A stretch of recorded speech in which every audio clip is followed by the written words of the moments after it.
apa yang kamu yakini seperti itu, yang kami yakini tidak seperti itu.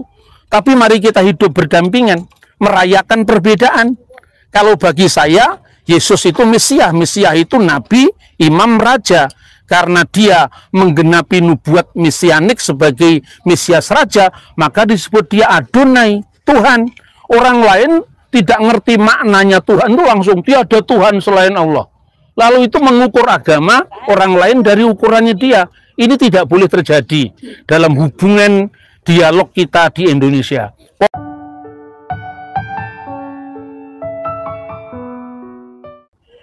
Yesus mengutip kitab Nabi Yesaya. Ruah Adonai alai, roh Tuhan ada padaku, dia mengurapi aku untuk menyampaikan kabar baik kepada orang-orang miskin dan seterusnya. Dan kemudian setelah Yesus membaca teks Nabi Yesaya itu, diserahkan kembali kepada petugas atau samas dari sinagog itu. Lalu Yesus menegaskan, pada hari ini ketika engkau mendengarnya, firman itu sudah digenapi. Orang Yahudi menolak klaim Yesus karena hanya Mesias yang bisa menggenapi itu. Sementara orang Yahudi menolak kemesiasan Yesus. Maka Yesus sebutkan mereka bangun lalu menghalau Yesus keluar ini dan membawa dia ke tebing gunung. Nah, tempat ini yang dimaksud dalam Injil Lukas pasal 4 ayat 29 dan 30. Membawa ke tebing gunung, tempat kota itu terletak untuk melemparkan dia dari tebing itu, tetapi dia berjalan lewat dari tengah-tengah mereka lalu pergi. Nah, kita sekarang berada di satu tempat yang diidentifikasi memiliki sejarah yang sangat penting yang berkaitan dengan bacaan Lukas pasal 4 ayat 18 sampai dengan ayat 30 yang tadi kita bahas di bus. Nah, saudara-saudara, agama itu semestinya akan dihayati manusia untuk perdamaian, untuk saling memahami, untuk keselamatan. Tetapi apa yang terjadi? Agama justru sering dijadikan alat untuk mengutuk yang lain. Agama dijadikan alat pembenar kekerasan. Agama dijadikan instrumen untuk menghancurkan pihak lain. Nah, dalam sepanjang sejarah agama itu juga bisa kita pelajari. Kristen dengan Yahudi dulu pernah tegang, bahkan pertama kali orang Yahudilah yang mengutuk orang Kristen, dan itu bisa dibaca dalam sebuah teks yang namanya Birkat Haminim. Orang-orang Kristen mula-mula itu disebut Nosrim oleh orang Yahudi, pengikut Yesus orang Nazaret. Ini kekristenan sebagai salah satu sekte dari Yudaisme. Tentu Yahudi yang ada sekarang ini yang bertahan adalah dari Parisi, ya. Parisi itu hasil reformasi dari setelah runtuhnya Bait Suci yang kedua. Setelah tahun 70 Masehi, itu pada saat terjadinya perang Yahudi pertama, itu ada seorang rabi yang sangat karismatik namanya Yohanan ben Zakkai. Dia minta pada perwakilan Roma karena dia jelas mau kalah. Dia ingin melihat, lalu dia ingin meninggalkan kota suci Yerusalem dan meminta diberikan sebuah kota untuk melanjutkan eksistensi agama Yahudi. Lalu diberikan kota itu dipimpin oleh seorang sosok nasionalis yang namanya Simon Bar Kokhba. Lah, sayangnya Simon Bar Kokhba ini oleh Rabi Akiba diakui sebagai Mesias Israel. Pada saat itu, kenapa orang Yahudi menolak Yesus? Karena Yesus tidak bisa memberi harapan Mesias secara politik. Karena Yesus bersabda, kerajaanku bukan dari dunia ini. Maka mereka menolak Yesus. Di antara murid-murid Yesus sendiri, bahkan pernah ada yang mengundurkan diri. Gara-gara Yesus mengatakan, tubuhku benar-benar makanan dan darahku benar-benar minuman. Perkataan ini terlalu keras, lalu ada yang mundur. Di antara lain diidentifikasi Markus dan Lukas. Karena yang mundur itu bukan 2 rasul, tapi yang termasuk 70 rasul. Tapi kedua akhirnya bukti batan terus. Nah, saudara-saudara, tapi menjelang Yesus naik ke surga, harapan mesianik secara bergema, maukah engkau mendatangkan kembali kemerdekaan bagi Israel? Pertanyaan itu masih dilantunkan. Karena itu, begitu orang-orang Kristen melihat bahwa perang Yahudi kedua itu sempat menang antara tahun 132 sampai 135, Israel atau tanah Israel itu sempat diperintah oleh Bar Kokhba, sempat menerbitkan mata uang, dan mata uangnya sekarang akhirnya ditumpas oleh Hadrian. Dan ketika orang-orang Kristen melihat klaim orang Yahudi bahwa Simon Bar Kokhba, dia tidak ada kompromi, dia mengundurkan diri, dia tidak mau ke dalam pergerakan nasionalisme bangsa karena Rabi Akiba kepada Simon Bar Kokhba sebagai Mesias. Itulah yang biab. Maka semakin teganglah antara hubungan Yahudi dan Kristen, sehingga sebuah konsili Yahudi yang diadakan di kota Ionia, orang Kristen atau orang Nostrim ini dikutuk. Dia mengatakan, "Weha Nostrim, orang-orang Kristen, orang Nazaret, dan orang-orang sesat yang lain, kirega mehu misefer hakayim, kiranya namanya segera dihapus dari kitab kehidupan im sedikim yikatifu, dan di bilangan orang-orang yang namanya tercatat di orang-orang yang benar." Itulah kutukan pertama. Nah, sekarang manusia itu punya ego kelompok maupun ego pribadi kan. Begitu orang Kristen dikutuk, ganti mengutuk.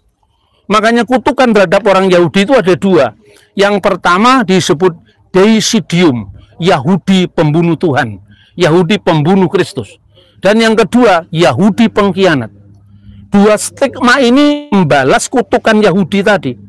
Maka stigma Yahudi pengkhianat dan Yahudi pembunuh Tuhan ini bertahan sampai Konsili Vatikan kedua. Bahkan itu muncul dalam Katekismus Romanus bahwa Yahudi pengkhianat. Pada saat Vatikan kedua, orang Yahudi dibebaskan dari stigma negatif ini. Sebab stigma negatif ini yang membuat terjadinya antisemitisme, di mana orang-orang Barat yang notabene Kristen itu kemudian menganiaya orang Yahudi, yang kemudian puncaknya adalah peristiwa Holocaust. Nah, dengan demikian maka agama tidak boleh menjadi alat pembenar kekerasan, agama tidak boleh menjadi kutukan. Sebab apa? Kutukan itu sebuah bentuk theological killing, pembunuhan teologis yang mengesahkan physical killing, pembunuhan fisik. Ketika orang tidak punya kekuasaan, dia bisa mengkafir-kafirkan orang lain.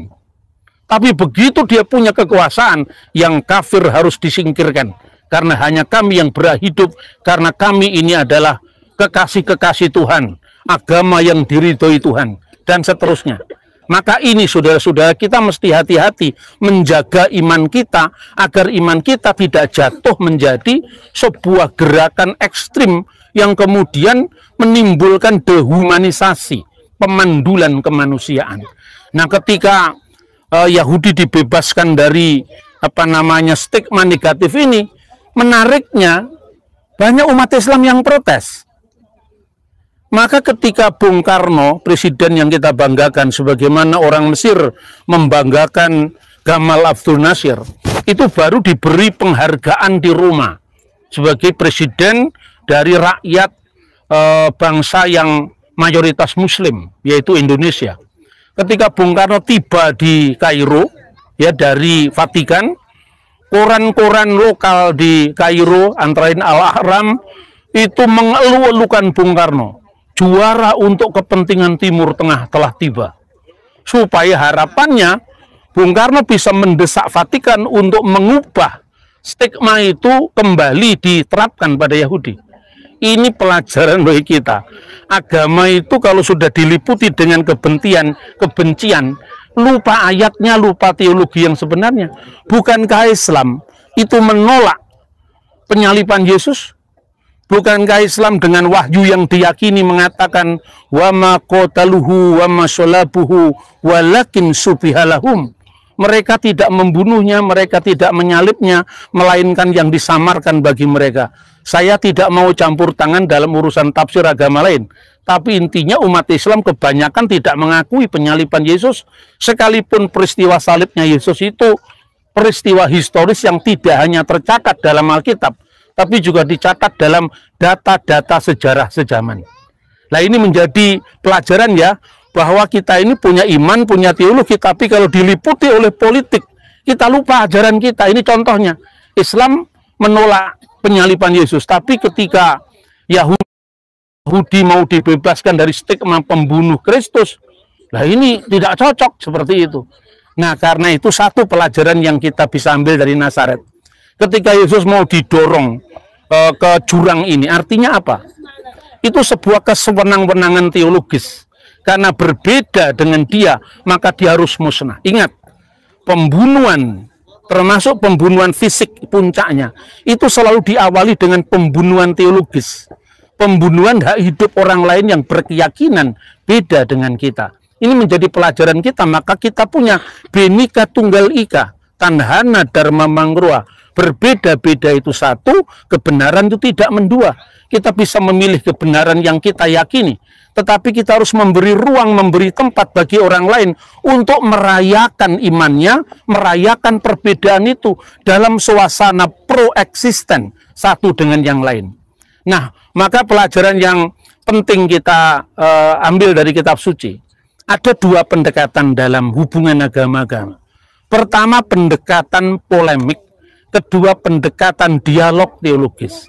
Pendekatan polemik ini, gini, pokoknya kamu salah, saya yang benar.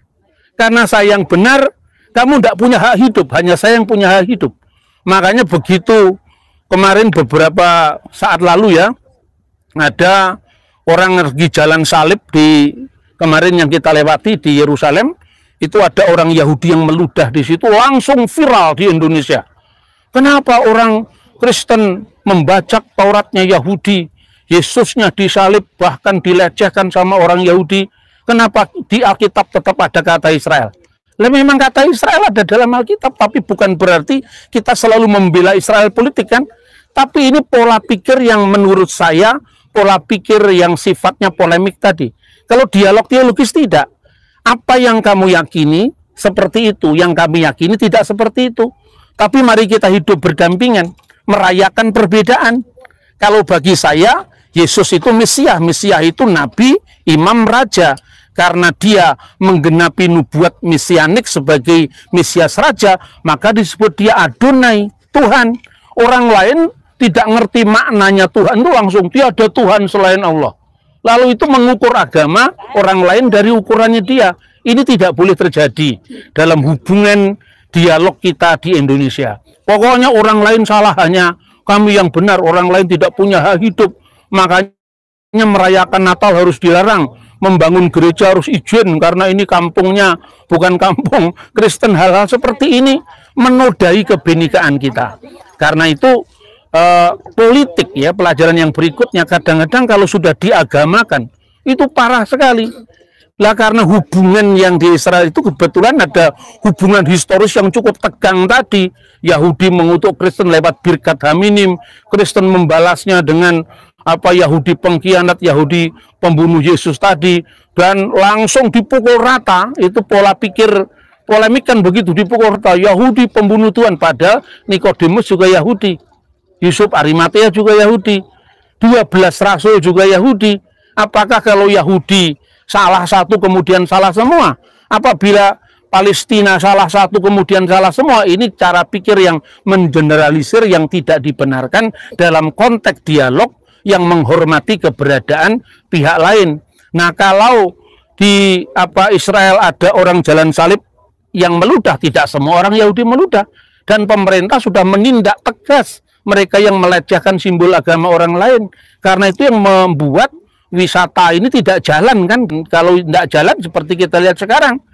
Nah, begitu juga kemarin Michael memberikan informasi kepada kita dan kita semua tahu, Bapak Ibu tidak boleh membawa barang-barang atau aksesoris yang bersifat Judaism. Misalnya menorah ya, kaki Dian bercabang 7 atau Hanukiah, maka harus dikirim langsung ke Bethlehem. Karena begitu kita masuk keluar dari Israel ini lewat Yordan, diperiksa ini simbol Yahudi, tidak boleh. Tapi anehnya simbol salib boleh, ya kan? Artinya Islam sendiri juga tidak semua dipukul rata. Yang di Indonesia melarang gereja, melarang mengucapkan selamat Natal, berarti Islam di seluruh dunia sama. Tidak pula seperti itu. Yang namanya kadrun kan hanya ada di Indonesia, tidak ada di tempat lain. Ya, jadi pola pikir kita itu mesti sehat itu. Yang di satu tempat begini, yang di tempat lain belum tentu. Karena itu kalau ada orang meludahi jalan salib itu kan kasuistik sifatnya, tidak berlaku semua. Buktinya apa? Nah, justru kalau hubungan kita dengan Yordan, karena punya ketegangan mungkin antara negara Arab dengan Israel, maka salib tidak ada masalah. Sementara kalau Anda membawa menorah atau membawa baju sembahyang Yahudi itu, talit atau apa, malah dilarang. Karena itu sebagai simbol daripada Yudaisme. Maka marilah kita hidup bijak, ya, bernafaskan Bhinneka Tunggal Ika, karena ya agama Islam ya Islam, Kristen ya Kristen, gitu aja kok repot, kata Gus Dur. Beda ya berbeda. Perbedaan itu kita rayakan, bahwa orang punya apa pilihan. Bung Karno pernah mengatakan tuh di sebuah Natalan di GPIB pada saat agresi militer Indonesia dengan Belanda itu. Dalam sambutannya di GPIB di Jogja itu, Bung Karno mengatakan, adakah engkau sentosa dengan pilihanmu masing-masing? Maka saudara-saudara, salam toleransi dari Tanah Suci. Jangan berpikir, jangan berparadigma yang sifatnya polemik, ya. Artinya kalau satu kelompok mengatakan begini berarti berlaku atas kelompok yang lain. Itu penyakit parah kita sekarang ini. Jadi kalau ada orang Kristen bertengkar dengan Yahudi, seolah-olah seluruh Yahudi dan Kristen pertengkaran. Kalau ada seorang Muslim bertengkar dengan Kristen, seolah-olah seluruh dunia Kristen dan Islam itu sedang tidak berbaik-baikan. Janganlah begitu. Marilah kita rekatkan kembali kebinekaan kita yang nyaris tercabik-cabik karena tahun politik atau apa sajalah, termasuk yang ada terjadi di Tanah Suci ini. Karena itu salam damai dari Tanah Suci, kiranya tayangan ini menyegarkan kembali nafas kebinekaan kita yang nyaris pengap karena iklim intoleransi, karena imperialisme doktriner yang merasa atau berlagak benar sendiri. Tetapi setiap orang memang punya pilihan. Dan sejahterakah kita dengan pilihan kita masing-masing? Bagi orang Kristen, sekali Yesus, selamanya Yesus. Tapi bagi yang lain juga boleh mengatakan inna dina indal Islam. Juga boleh orang Hindu mengatakan dharma tertinggi adalah Hindu Dharma. Karena dengan demikian kita tidak boleh masuk ke kamarnya orang, mencampuri urusan orang, tapi kita merayakan perbedaan di beranda bersama. Beranda itu kita keluar dari bilik Kristen, bilik Islam, bilik Hindu, kita bahasa Jawanya jagongan. Ngumpul di ruang tamu supaya kalau rumah kita mau terbakar, kita cepat-cepat bertindak. Kalau kita asik sendiri di kamar atau mencampuri itu suara apa di kamar tetangga kita itu, maka rumah kita terbakar, kita hangus semua. Tamatlah riwayat Negara Kesatuan Republik Indonesia yang kita cintai ini. Dari Tanah Suci, Tuhan memberkati. Shalom alaikum besem hamasya. Salam sejahtera di dalam nama Kristus. Amin. Amin. Amin.